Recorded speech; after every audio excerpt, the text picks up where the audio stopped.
২০২২ সালে হায়দ্রাবাদে ঘটা একটা রিয়েল ইনসিডেন্টের উপর ভিত্তি করে এই ২০২৬ সালে একটা মুভি মুক্তি পেয়েছে। চলন্ত গাড়িতে ১৭ বছরের একটা মেয়েকে ৫ জন যুবক একসাথে মিলে গ্যাংরেপ করে। তারপর ওই ছেলেগুলা এবং মেয়েটার সাথে কি হয়েছে সেটাই জানবো আজকের এই মুভিতে, কিন্তু শেষে একটা টুইস্ট আছে। তো চলুন মুভিটা শুরু করি। হাইকোর্টের দৃশ্য। একজন অ্যাসিস্ট্যান্ট একটা ফাইল নিয়ে তো ওই কেস ফাইল জজ দেখে, আর সেও অবাক হয়, কারণ একজন মহিলা নিজেই নিজের উপর কেস করেছে। লাঞ্চের পরে এই কেস শুরু হবে। কোর্টের প্রায় সব উকিল এই আজব কেসটা নিয়ে নানা কথা বলছে। ঠিক তারপরেই আমরা ওই মহিলাকে দেখতে পাই। তো তাকে তো আমরা চিনি, তার নাম হচ্ছে ভূমিকা চাওলা। জন্মের পর থেকে আমি ভূমিকাকে একই রকম দেখতেছি। ও কি বুড়ো হবে না? আচ্ছা, ও কোন চাইলের ভাত খায়? জানতে পারলে আমিও একটু খাইতাম ফিট থাকার জন্য। আচ্ছা, যাই হোক। তো এই মুভিতে ভূমিকার নাম হচ্ছে ভিদ্যা। হাইকোর্ট থেকে ডাক পড়লে ভিদ্যা কোর্টরুমের দিকে আসতে থাকে। তখন সবাই তাকে দেখে খারাপ খারাপ কথা রটায় যে সে হয়তো স্বামী সন্তানকে খুন করেছে, তাই কোর্টে এসেছে নিজেকে সাজা দিতে। আরও কত কথা। সাংবাদিক এসে জানতে চায়, ম্যাডাম ম্যাডাম আপনি কি অপরাধ করেছেন? কিন্তু ভিদ্যা কোনো কথাই বলে না। দৃশ্য এবার পিছনে যায়, মানে ভিদ্যা কেন কোর্টে এসেছে নিজেকে সাজা দিতে সেটাই এখন দেখানো হবে। একটা ছেলে ভদ্র ছেলের মতো পরীক্ষা দিচ্ছে। তো এই ছেলেটার নাম হচ্ছে বিকাশ। পেপার জমা দিয়ে বাইরে আসলে আমরা দেখি এই ভদ্র ছেলেটা তো বদের হাড্ডি। বলতে গেলে সে হচ্ছে বড়লোকদের বকে যাওয়া সন্তান। নেশাপানি আর মাগিবাজি করা তার কাজ। ওর সাথে আরও ৪ জন আছে, মোট ৫ জনের একটা গ্যাং। অন্যদিকে আমরা বড়লোক বাবার খুবই আদরের মেয়ে চৈত্রাকে দেখতে পাই। সকালবেলা ঘুম থেকে উঠে সে তার বাবা মায়ের জন্য কফি বানায়। তারপর চৈত্রা তার ছোট ভাইয়ের সাথে দুষ্টামি করে। নাস্তা খাওয়ার সময় চৈত্রাকে তার এক বান্ধবী কল করে, আর একটা পার্টিতে যাওয়ার কথা বলে।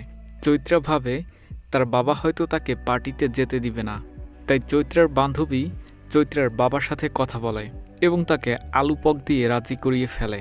বিকালে চৈত্রা এবং তার বান্ধবী ওই পার্টিতে যায়। তখন বিকাশের নজর চৈত্রার দিকে পড়ে। আকৃষ্ট হয়ে বিকাশ চৈত্রার সাথে পরিচিত হয়। প্রথম দেখাতেই বিকাশ চৈত্রার তিলটা টাচ করতে চায়। এতে চৈত্রা ইতস্ত বোধ করে। কি বুঝলেন? দেখতেছি তো বিকাশ কঠিন যায়, মেয়ে দেখলেই তো ছুতে মন চায়। এরপর বিকাশের সাথে থাকা ওই ৪ জন বন্ধু চৈত্রার সাথে পরিচিত হয়। ধীরে ধীরে ওদের সাথে একটা বন্ধুত্ব তৈরি হয়। এরপর তারা একসাথে ডান্স করে। পার্টি শেষ করে চৈত্রা তার বাবার সাথে বাড়িতে ফিরে আসে। কিন্তু বাড়িতে আসলে আমরা দেখতে পাই চৈত্রার আচরণে বেশ পরিবর্তন এসেছে। কেমন জানি অদ্ভুত আচরণ করছে ও। কারোর সাথে একটা কথাও বলে না, সোজা ওর রুমে চলে যায়। চৈত্রার বাবা মনে করে পার্টি করায় মেয়ে ক্লান্ত হয়ে পড়েছে, তাই সে এমনটা করছে। কিন্তু এ কি, চৈত্রা তো নিজের রুমে গিয়ে ফুপিয়ে ফুপিয়ে কাঁদছে। আসলে কি হয়েছে ওর সাথে? যখন চৈত্রা গোসল করতে যায় তখন আমরা দেখি ওর প্রাইভেট পার্ট থেকে রক্তক্ষরণ হচ্ছে। এতে পরিষ্কার বোঝা যায় চৈত্রার সাথে বাজে কিছু হয়েছে। তখনই ওর ওই বান্ধবী ওকে ফোন করে আর বলে, তোমার একটা ভিডিও হোয়াটসঅ্যাপে ভাইরাল হয়েছে, তুমি কি এখন ঠিক আছো? তো চৈত্রা হোয়াটসঅ্যাপে ওই ভিডিওটা দেখে এবং পুরোপুরি ডিপ্রেস হয়ে যায়। অন্যদিকে বিকাশের এই বন্ধুই ওই ভিডিওটা হোয়াটসঅ্যাপে আপলোড করেছে, আর সেটা রাতারাতি ভাইরাল হয়েছে। তো বিকাশ তার বন্ধুকে শাসাচ্ছে যে কেন তুই ভিডিওটা হোয়াটসঅ্যাপে আপলোড করলি। ওরা যেহেতু চৈত্রার সাথে খুবই বাজে কাজ করেছে, তাই ওরা সবাই এখন ভয় আছে যে চৈত্রার যদি পুলিশ কমপ্লেন করে তাহলে কি হবে। সবাই সিদ্ধান্ত নেয় কিছুদিন লুকিয়ে থাকবে। পরের দিন চৈত্রার পরিবার একসাথে টেবিলে বসে খাবার খাচ্ছিল। উপর থেকে চৈত্রা ধীরে ধীরে খাবার খেতে আসে, কিন্তু এখনও চৈত্রার আচরণ স্বাভাবিক ছিল না। তার মুখ থেকে হাসিটা বিলীন হয়ে গিয়েছে। চৈত্রার বাবা যখন তার কাঁধে হাত রাখে তখন চৈত্রা চিৎকার দিয়ে বলে, হাত সরাও, আমার কাছ থেকে দূরে থাকো না। তো চৈত্রার এমন ব্যবহার দেখে সবাই হতবাক। নিমেষেই পরিবেশ গম্ভীর হয়ে যায়। চৈত্রা তার মায়ের কাছে গিয়ে আতঙ্কিত চোখে কান্না করতে থাকে, যা দেখে ওর মা বুঝতে পারে তার মেয়ের সাথে কিছু না কিছু তো হয়েছে, আর চৈত্রাকে সত্যিটা বলতে বলে। কাঁপা কাঁপা কণ্ঠে চৈত্রা বলে, পার্টিতে কিছু ছেলের সাথে আমার বন্ধুত্ব হয়েছিল। পার্টি শেষ হলে তারা আমাকে ড্রপ করার কথা বলে। আমি বলি আমাকে নিতে বাবা আসতেছে। তারপর আমি বাবাকে কল করি। কিন্তু সে ফোন ধরেনি। অনেক রিকোয়েস্ট করলে আমি সরল মনে ওদের গাড়িতে উঠে পড়ি। রাস্তায় একটা পেট্রোল পাম্পে এসে ওরা গাড়ি পাল্টায় আর রেস্টুরেন্টের থেকে খাবার কেনে। ওই গাড়িতে ওঠার পরে ওরা আমাকে ওই কেনা খাবার খেতে দেয়, আর ওই খাবার খেয়ে আমি বেহুশ হতে শুরু করি। এরপর চলন্ত গাড়িতে ওরা আমার সাথে বাজে আচরণ করতে শুরু করে আর তার ভিডিও বানাতে থাকে। এই ঘটনা বলতে গিয়ে চৈত্রা থমকে যায়, যা দেখে ওর মা ওকে রুমের মধ্যে নিয়ে যায় আর সম্পূর্ণ ঘটনা শোনে। চৈত্রা বলে তারপর ওরা একটা নির্জন জায়গায় গাড়ি থামায় এবং এক এক করে ওরা আমাকে গণধর্ষণ করে। তো মেয়ের মুখে এই কথা শুনে চৈত্রার মা কান্নায় ভেঙে পড়ে। চৈত্রার মা বাইরে এসে ওর বাবাকে সব কিছু খুলে বলে যে তার মেয়ের সাথে কি হয়েছে। সব কিছু শুনে চৈত্রার বাবাও ভেঙে পড়ে আর ভাবতে থাকে এখন তারা কি করবে। চৈত্রার মা ডাক্তার ডাকার কথা বলে। ঠিক তখনই চৈত্রা আসে আর বলে আমাদেরকে এখনই পুলিশ স্টেশনে যেতে হবে, ওই ছেলেগুলোকে শিক্ষা দিতে হবে। পুলিশ স্টেশনে গিয়ে চৈত্রা লজ্জায় কিছুই বলতে পারছিল না, যা দেখে পুলিশ অফিসার বলে চৈত্রা এখন ট্রমাতে আছে, এজন্য তাকে স্পেশাল সেন্টারে নিতে হবে যাতে সে নর্মাল ফিল করতে পারে। তো ওই সেন্টারে যাওয়ার পর চৈত্রা ধীরে ধীরে নর্মাল হয় আর বিকাশ সহ বাকি 4 বন্ধুর নাম বলে। চৈত্রা সব কিছু সোজাসুজি বলে দেয় যে তার সাথে কি হয়েছে। এরপর চৈত্রার মেডিকেল টেস্ট করানো হয়। টেস্টে স্পষ্ট প্রমাণ হয় যে তাকে রেপ করা হয়েছে। পুলিশ চৈত্রের বলা ওই লোকেশনে যায় আর সিসিটিভি ফুটেজ চেক করে দেখে, যা থেকে পুলিশ শক্ত প্রমাণ পেয়ে যায়। এরপর পুলিশ বিভিন্ন জায়গায় রেড দিয়ে ওই 5 জন তরুণকে গ্রেপ্তার করে। হায়দ্রাবাদের পুলিশ কমিশনার প্রেস কনফারেন্স করে, সাংবাদিক পুলিশকে বিভিন্ন প্রশ্ন করে, যেমন শহরে ক্রাইম বেড়েই যাচ্ছে, পুলিশ কিছুই করতে পারছে না। পুলিশ কমিশনার বলে এই কেস চালানো অনেক কঠিন, কারণ ধরা পড়া 5 জন ছেলেই অনেক ধনী পরিবার থেকে বিলং করছে, তাদের অভিভাবকরা অনেক প্রভাবশালী। পুলিশ কমিশনার তখন একটা ছোট বাচ্চার ছবি দেখিয়ে বলে আপনারা কি এই বাচ্চাটাকে চেনেন? তো কেউ বাচ্চাটাকে না চিনলে তখন পুলিশ কমিশনার তার স্টোরি বলে একদিন বড়লোকের কিছু বকে যাওয়া ছেলে স্কুল পালিয়ে বারে যায় নেশা করতে। নেশা করার পরে তারা ফুল স্পিডে গাড়ি চালায় যাতে অ্যাক্সিডেন্ট হয়। অ্যাক্সিডেন্ট এত ভয়ঙ্কর ছিল যে সামনে থাকা গাড়িতে যারা ছিল তাদের স্পট ডেথ হয়ে যায়, যার মধ্যে ওই ছোট বাচ্চাটাও ছিল। কমিশনার তখন সোহেল নামের একটা লোকের ছবি দেখায়, সবাই তাকে সাইকো নামে চিনে। সে তার পরিবার হত্যার প্রতিশোধ নিতে সাইকো হয়ে গিয়েছে, অর্থাৎ অ্যাক্সিডেন্টে যারা মারা গিয়েছে তারা সোহেলের পরিবার ছিল।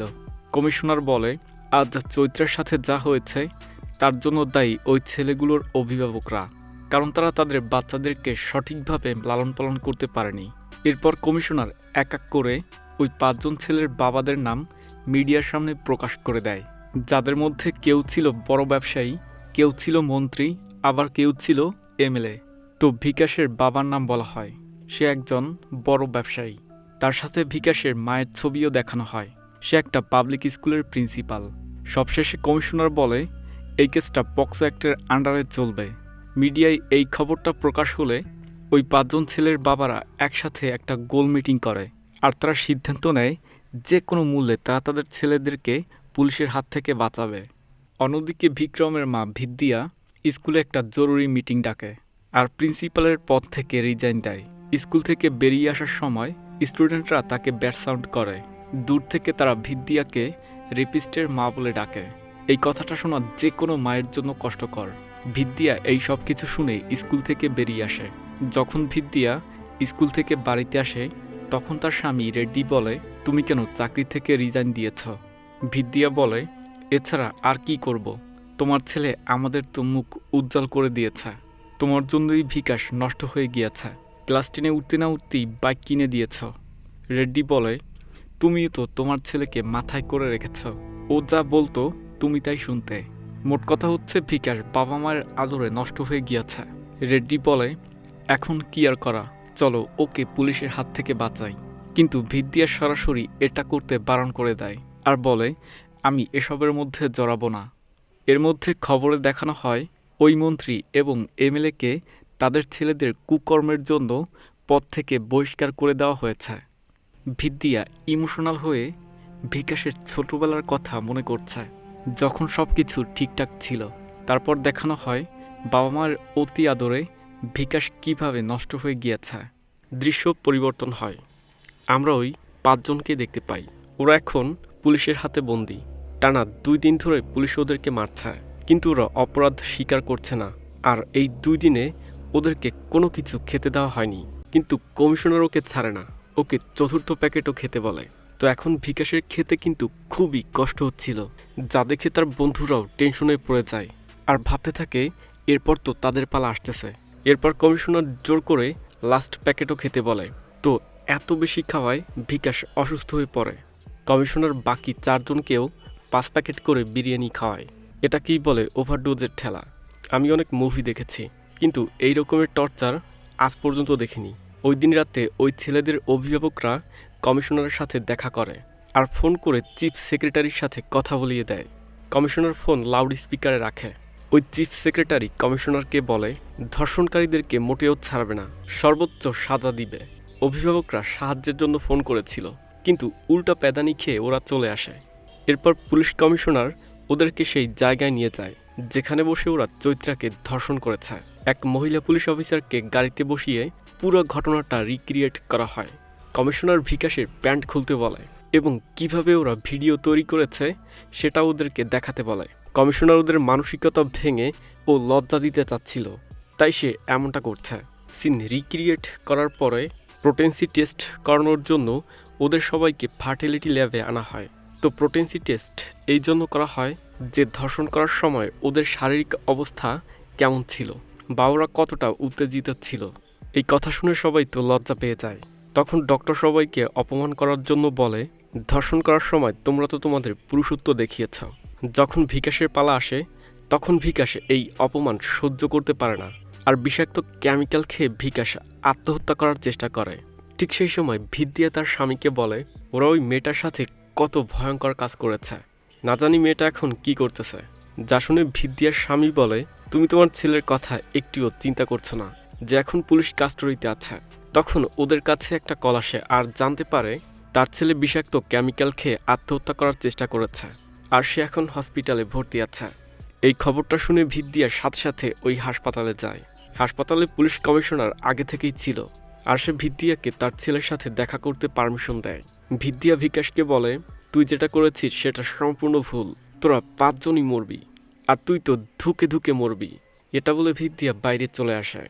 এরপর সবাইকে কোর্টে হাজির করা হয়, যেখানে সবাই ছিল। জজ চৈত্রাকে সব কিছু নির্ভয়ে খুলে বলতে বলে। চৈত্রা বলে আমি আমার বান্ধবীর সাথে পার্টিতে গিয়েছিলাম, সেখানে বিকাশ ও তার বন্ধুদের সাথে আমার বন্ধুত্ব হয়। পার্টি শেষ হলে বিকাশ আমাকে বাড়িতে নামিয়ে দেওয়ার কথা বলে। বন্ধুত্বের খাতিরে আমি ওদের গাড়িতে উঠে পড়ি। এরপর ওরা আমাকে নেশাযুক্ত খাবার খাওয়ায় এবং তারপর ওরা আমাকে এক এক করে গণধর্ষণ করে। তো বিকাশের পক্ষের উকিল বলে চৈত্রা নিজের ইচ্ছাতেই ওদের সাথে গিয়েছে। সিসিটিভি ফুটেজ দেখিয়ে বলে এটা হচ্ছে তার প্রমাণ। পুলিশ মেডিকেল রিপোর্ট 3 দিন পর দিয়েছে, যাতে ধর্ষণ প্রমাণিত হয় না। আমার মতে সে মজা বা এনজয় করতে তাদের সাথে গিয়েছে। যা শুনে জজ পুলিশের কাছে আরও প্রমাণ চায়। তো পুলিশকে প্রমাণ জোগাড় করার জন্য কোর্ট পুলিশকে 7 দিনের সময় দেয়। কোর্টের কারবারি শেষ হওয়ার পরে ওই দিন রাতে একজন অভিভাবক অনেক টাকা আর সোনার বিস্কিটে নিয়ে চৈত্রার বাবা মায়ের কাছে আসে আর সে বলে কেসটা তুলে ফেলেন, বিনিময়ে এই সব কিছু পাবেন। তো এই কথা শুনে চৈত্রার বাবা ওই লোকটাকে থাপ্পড় মেরে বাড়ি থেকে বের করে দেয়। একদম ঠিক হয়েছে। 7 দিন পর আবারও কোর্টের কারবার শুরু হয়। তখন চৈত্রের উকিল জজকে বলে পুলিশ এখনও শক্ত কোনো প্রমাণ জোগাড় করতে পারেনি। ঠিক তখনই পুলিশ ওদের বানানো ওই গ্যাংরেপের ভিডিওটা কোর্টে পেশ করে। যখন কোর্টে ওই ভিডিওটা প্লে করা হয় তখন ওদের নিষ্ঠুরতা ও হিংস্রতা দেখে সবাই নিশ্চুপ হয়ে যায়। জজও কান্না করে ফেলে। এরপর জজ বিভিন্ন ধারায় ওদেরকে শাস্তি দেয় এবং সবাইকে গড়ে 20 বছরের কারাদণ্ড দেয়। এই রায়ের পরে সবাই পুলিশ কমিশনারের তারিফ করে, কিন্তু প্রভাবশালী ব্যক্তিদের নাম মিডিয়ার সামনে প্রকাশ করায় কমিশনারের সাসপেন্ড হয়ে যায়। সাসপেন্ড হয়ে কমিশনার বলে আইনের ঊর্ধ্বে কেউ নয়, মানে সেম ডায়লগ যেটা আমরা অনেক আগে থেকেই শুনে আসছিলাম। এদিকে জনগণ ক্ষেপে গিয়েছে। বিকাশের যে স্কুলে পড়াশোনা করত পাবলিক সেই স্কুলেই ভাঙচুর করে। নিউজ পেপারে এই আর্টিকেলগুলো ছাপা হয়। এরপর ওই 5 জনকে জেলে পাঠানো হয়, জেলার ওদেরকে আলাদা আলাদা সেলে পাঠায়। জেলে বিকাশকে সবাই রেপিস্টে বলে খেপাতে থাকে। এই জেলেই সাইকো সোহেলও ছিল। সোহেল বিকাশের গায়ে প্রস্রাব করে দেয় আর ওকে নিয়ে খুবই হাসি ঠাট্টা বা মজা করে। সোহেল সবাইকে বলে বিকাশের সাথে খারাপ কাজ করতে। অত্যাচার সহ্য করতে না পেরে বিকাশ সোহেলের সাথে লড়াই করে। কখনো সে মার খায়, আবার কখনো সে মারে। পুলিশ এসে সোহেলকে সেখান থেকে নিয়ে যায়। এই প্রথমবার সোহেলের উপর কেউ হাত তুলেছে। এটা দেখে একটা কয়েদি বিকাশকে পানি খেতে দেয়। দেখতে দেখতে 6 বছর কেটে গিয়েছে, কিন্তু এই 6 বছরে বিকাশের সাথে কেউ দেখা করতে আসেনি, ইভেন তার মাও না। হঠাৎ একদিন বিকাশের মা খবর পায় তার ছেলে জেলে অনেক বদলে গিয়েছে আর সে এখন ভালো হওয়ার চেষ্টা করছে। এই খবর শুনে ভিদিয়া তার ছেলেকে পরীক্ষা দেওয়ানোর জন্য প্যারেলের আন্ডারে অস্থায়ীভাবে জেল থেকে তাকে বের করে। তাই জেলার বিকাশকে 3 মাসের ছুটি দেয়। কিন্তু বর্তমানে বিকাশের ব্যবহারে অনেকটা পরিবর্তন এসেছে। সে আগের থেকে আরও উশৃঙ্খল বা বেয়াদব হয়েছে। সিগন্যাল রেড হলে ভিদিয়া যখন গাড়ি থামায় তখন বিকাশ কারোর সাথে দেখা করতে গাড়ি থেকে নেমে পড়ে। ভিদিয়া বিকাশকে খুঁজতে বের হয়। বিকাশ তার একটা নতুন বন্ধুর সাথে মিলে একসাথে নেশা করে, মানে সে ড্রাগস নেয়। ভিদিয়া যখন সেখানে পৌঁছায় তখন দেখে তার ছেলে নেশায় চুর হয়ে রয়েছে। তো ভিদিয়া জোর করে বিকাশকে তাদের গাড়িতে উঠিয়ে তার মহল্লায় নিয়ে আসে, যা দেখে মহল্লার লোকজন জড়ো হয় আর বলে একজন রেপিস্টকে এই মহল্লায় রাখাটা ঠিক হবে না। রেড্ডি তাদের কথার জবাব দেয় আর পরিস্থিতি সামলায়। এরপর ভিদিয়া বিকাশকে গোসল টোসল করিয়ে ভালোবেসে খাবার খাওয়ায়, ওকে ঘুম পড়িয়ে দেয়। পরের দিন যখন ভিদিয়া বিকাশের রুমে আসে তখন দেখি বিকাশ একটা মেয়ের সাথে চিপকিয়ে আছে। স্বভাব কি আর ধুলে যায়? যাই হোক, ভিদিয়া ডাকার পরও যখন বিকাশ ঘুম থেকে ওঠে না তখন ভিদিয়া 1 বালতি পানি ওদের গায়ে ছুঁড়ে মারে, যাতে দুজনের ঘুম ভেঙে যায়। বিকাশও রেগে যায়। ওই দিন দুপুরে যখন ভিদিয়া ছাদে ক্লাস নিচ্ছিল তখন বিকাশ ওই মেয়েটাকে নিয়ে সেখানে চলে আসে। কিন্তু কথা হচ্ছে এই ঠাড়া পড়া রৌদের মধ্যে ছাদে কে ক্লাস করে? যাই হোক, মুভি, সব কিছু সম্ভব, এখানে দেখি কি হয়। তো বিকাশ টেবিলের উপর পা রেখে বলে, আমি সেই মানুষ যে গ্যাংরেপের জন্য জেলে গিয়েছি। আমি 6 বছর জেল খেটেছি, এখন আমি প্যারোল নিয়ে বাইরে এসেছি। এরপর আমাকে আবার 14 বছর জেলে কাটাতে হবে। এটাই আমার জীবন। এইসব বই পুস্তক পড়ে কোনো লাভ নেই। এটা বলে বিকাশ তার মায়ের সামনে ওই বইগুলোতে আগুন ধরিয়ে দেয়। ভয় পেয়ে সবাই চলে যায়। সন্ধ্যাবেলা বিকাশ আবারও ওই বন্ধুর সাথে ড্রাগস নিতে একটা জায়গায় যায়। তখন সেখানে পুলিশ কমিশনার একজন ড্রাগস ডিলারের সাথে ডিল করছিল। ডিলারের সন্দেহ হলে তখন পুলিশ কমিশনার ওই ডিলারকে গুলি করে। সাথে সাথে সেখানে তার পুরো টিম চলে আসে। বিকাশ তাকে চিনে ফেলে আর বলে, আপনি তো এক্স পুলিশ কমিশনার। এরপর আমরা জানতে পারি পুলিশ কমিশনার এখন নার্কোটিক্স ডিপার্টমেন্টের হেড। এখানে সে একটা সিক্রেট অপারেশন করতে এসেছে। সবাইকে গ্রেফতার করার পর পুলিশ কমিশনার বিকাশকে তার মায়ের কাছে নিয়ে যায় আর বিকাশকে বলে, সবাই জীবনে দ্বিতীয়বার চান্স পায় না। তোমার মা অনেক কষ্ট করে তোমাকে জেল থেকে ছাড়িয়েছে। আমি যদি তোমাকে দ্বিতীয়বারের জন্য ধরতে পারি তাহলে আমি তোমাকে কোনো সুযোগ দিব না, সোজা মেরে দিব। সেখান থেকে ফিরে কমিশনার তার টিমকে খোঁজ নিতে বলে যে বিকাশের সাথে তার ওই বন্ধুর কী সম্পর্ক বা কী ধরনের সম্পর্ক তাদের মধ্যে রয়েছে। অন্যদিকে বিকাশ পুলিশ কমিশনারের থ্রেট শুনেও ঠিক হয় না। বন্ধুদেরকে বাড়িতে এনে ড্রাগস নিতে আর পার্টি করতে থাকে। তখনই সেখানে ভিদিয়া চলে আসে আর এই সব দেখে সে ক্ষেপে যায়। নিজের পিস্তল বের করে মদের বোতলের উপর গুলি করতে থাকে যাতে পার্টি থেমে যায়। এরপর বিকাশ তার মাকে বলে, এর থেকে তুমি আমাকে মেরে ফেলো। এটা বলে বিকাশ তার মায়ের পিস্তল ছিনিয়ে নেয় এবং নিজের মায়ের দিকে পিস্তল ধরায়। তখনই বিকাশের উপর ড্রাগসের নেশা শুরু হয়ে যায়। ও অচেতন হতে শুরু করে। মা ছেলের হাত থেকে পিস্তল নেওয়ার চেষ্টা করে। ধস্তাধস্তিতে পিস্তল বাইরে পড়ে যায়। তখন বিকাশ তার মায়ের গলা চেপে ধরে আর নেশাগ্রস্ত অবস্থায় বিকাশ ভিদিয়ার সাথে যেই না খারাপ কাজ করতেই যাচ্ছিল, যা দেখে ভিদিয়া সাথে সাথে বিকাশকে ধাক্কা দিয়ে নিচে ফেলে দেয় আর বলে, এ আমি কাকে জন্ম দিয়েছি যে নিজের মাকেও ছাড়ে না। রেগে মদের বোতল বিকাশের মুখের উপর ছুঁড়ে মারে। ছেলের এই আচরণ দেখে ভিদিয়া নিজেকে শেষ করতে চায় আর মদ খেতে থাকে। নেশাগ্রস্ত হয়ে ভিদিয়া বিকাশকে নিজের ঘর থেকে বাইরে বের করে দেয়। তো বিকাশ পুরো রাত রাস্তায় পড়ে থাকে। সকালবেলা বিকাশ ওই পিস্তল নিয়ে মাকে মারতে আসে আর দেখে ভিদিয়া মদ খেয়ে মদের নেশায় চুর হয়ে আছে। মাতাল হয়ে ভিদিয়া বলছিল, জীবনে আর কোনো কিছুই বেঁচে নেই, সব কিছুই শেষ। তো মায়ের এই অবস্থা দেখে বিকাশের এই ব্যাপারটা একদমই ভালো লাগে না। এর মধ্যে পুলিশ কমিশনার জানতে পারে জেলের মধ্যে বিকাশের বন্ধু আর তার সাথে কিভাবে বন্ধুত্ব হয়েছে। জেলে থাকা অবস্থায় সোহেল বিকাশকে অনেকবার মারতে চেয়েছিল, কিন্তু বিকাশ ও সোহেলের সাথে ব্যাক টু ব্যাক ফাইট করেছে, যা দেখে ওই ছেলেটা অর্থাৎ অমরের নজর বিকাশের উপর পড়েছে। জেলের ভিতরে অমর বিকাশকে সাহায্য করেছে এবং এভাবেই তাদের দুজনের মধ্যে বন্ধুত্ব হয়েছে। অন্যদিকে ভিদিয়া একটা পার্টিতে গিয়ে মদ খেয়ে মাতাল হয়ে সুইমিং পুলে নেমে পড়ে। তো বিকাশ মাকে সামলিয়ে তার বাবার বাড়িতে চলে আসে, কিন্তু বাড়িতে যাওয়ার পরও ভিদিয়া মদ ছাড়তে পারছিল না। ভিদিয়া যখন কোনো কথাই শুনছিল না, তখন বিকাশ বলে, আমার পরীক্ষা চলে এসেছে, কিন্তু তোমার এই আচরণের জন্য আমি পড়াশোনা করতে পারছি না। তো বিকাশের এই কথা শুনে ভিদিয়া মদ খাওয়া ছেড়ে দেয়। বিকাশও পড়াশোনায় মন দেয়। অন্যদিকে কমিশনার অমরের কাছ থেকে ড্রাগস ডিলিংয়ের ব্যাপারে জানতে চায়। তখন অমর সোহেলের নাম বলে। এর জন্য কমিশনার সোহেলের সাথে দেখা করতে জেলে যায় আর তার কাছ থেকে ড্রাগসের চোরাচালানের সম্পর্কে জানতে চায়, যে কোন কোন রুটে এই চোরাচালানগুলো হয় বা কে বা কারা এই চোরাচালানের সাথে যুক্ত আছে। কিন্তু সোহেল কোনো তথ্যই দিচ্ছিল না। বিকাশের এক্সাম চলে এসেছে, তো এক্সামের আগের দিন বিকাশ ঘুরতে বাইরে বের হয়। তখন বিকাশের সাথে তার পুরনো বন্ধুর দেখা হয়। সেও প্যারোল নিয়ে বাইরে এসেছে। তখন তার বন্ধু বলে, আমাদেরকে তোমার মা ইচ্ছা করেই পুলিশের হাত থেকে বাঁচায়নি, তার জন্য আমরা সবাই জেলে গিয়েছি। তো এই কথা শুনে বিকাশ তেলে বেগুনে জ্বলতে থাকে আর বাইক নিয়ে বাড়ির দিকে রওনা হয়। কিন্তু রাস্তায় পুরনো শত্রু সোহেলের সাথে দেখা হয়ে যায়। দুজনে বাইক নিয়ে লড়াই করতে থাকে। ঠিক তখনই কমিশনারের টিম সেখানে পৌঁছায় আর সোহেলকে স্যালেন্ডার করতে বলে, কিন্তু সোহেল স্যালেন্ডার করে না, বরং পালাতে থাকে। সোহেল পুলিশকে ফাঁকি দিয়ে একটা গোপন আস্তানায় যায়। এখান থেকেই ড্রাগসের সকল কাজবাজ করা হয়।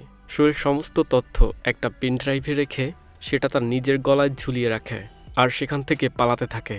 কিন্তু রাস্তায় একটা ট্রাক অ্যাক্সিডেন্টে সোহেলের মৃত্যু হয়। কমিশনার সোহেলের গলা থেকে ওই পেন ড্রাইভটা নিয়ে নেয়।